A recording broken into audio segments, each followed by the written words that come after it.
Let's be honest. The biggest problem for most traders isn't the market. The biggest problem is their finger. That finger that keeps clicking. Buy, sell. Like you're subscribed to losses. And the best part, it feels productive. Like, I'm doing something. But in reality, you're just paying the market a membership fee. If you've ever made one good move, then spent the next 2 hours fixing everything, and somehow ended up worse. Stay, because today we're talking about a skill most people don't have. The skill of doing nothing. When it matters. Here's what most people don't understand. The market doesn't only sell you price. The market sells you dopamine. A little up, you get a reward. A little down, you get stress. And your brain says, click something. It's the same mechanism as slot machines. The reward isn't consistent, it's random. And that's why you get hooked. Not because you're weak, because you're human. And a human with a phone in their hand is a dangerous human. Overtrading doesn't usually destroy you with one big disaster. It destroys you with 100 small, smart moves. You enter a little late, you exit a little early, you pay fees, the spread eats you. Slippage takes a little more, and at the end of the day, you ask, how am I down? Overtrading is like a slow leak in a tire. You don't hear it right away, but once you start driving, suddenly, you're on the rim. I had a habit I had to break. When I'm grilling, I keep lifting the lid. Check it, flip it, check it again, and what happens? The meat takes longer, the temperature drops, everything dries out, and then you realize it's not that you don't know how to grill, it's that you can't leave it alone.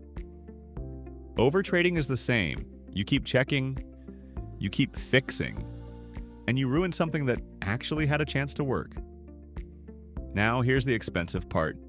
Decision fatigue. Top traders understand this. Every decision has a cost. If you make 3 good decisions a day, great. But if you make 60 decisions, your brain gets tired. And when your brain gets tired, it doesn't become stupid, it becomes impulsive.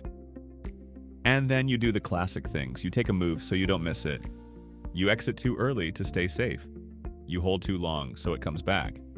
And then, revenge trading.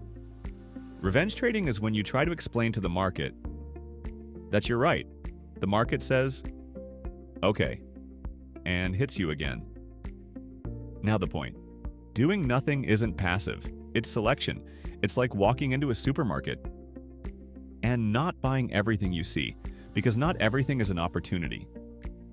Most movement is noise, and noise is designed to pull you into action. The best traders aren't the ones who trade the most. They're the ones who choose best. When not to trade. That's the difference between a pro and a tourist. Quick test. Are you in click mode? Test 1. If your hand is already on the mouse. Before you finish the thought, that's not a setup, that's nervousness. Test 2. If you're looking for a move because you're bored, that's like eating because you're bored. Same result. You regret it later. Test 3. If you just lost and you need to make it back right now, that's not a strategy. That's your ego in the emergency room. Now a simple anti-overtrading system. 3 rules. Fast, practical. Rule 1. The 2-trade cap.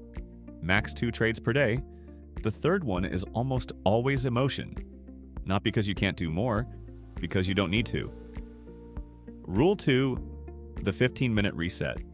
After every trade, win or loss, you take a 15-minute break, yes, a real break, because the next decision right after a trade is usually revenge or euphoria, and both are expensive. Rule 3, reason before click. Before you enter, you say one sentence. I'm entering because my setup is here. If you can't say it calmly, no entry. That's it. Crypto is a game where the market constantly tempts you to act, but profit often comes from the opposite direction, from calm, from selection, from discipline. You don't have to be a genius. You have to be disciplined enough, not to click when you don't have an edge, because every unnecessary move is a tax on nervousness. And the best way not to pay it is to be okay with doing nothing. Sometimes, and now comes the bigger problem, people don't break from one trade, they break from cycles. In a bull market, they get too brave. In a bear market, they get too crushed. And in both cases, the crowd does the same thing. They buy when it feels comfortable and sell when it feels unbearable. That's why the next topic is critical. How to think in cycles without losing your mind. Bull and bear cycles, crowd psychology, and how to stay stable when everyone else breaks. If this helped, subscribe. See you in the next one.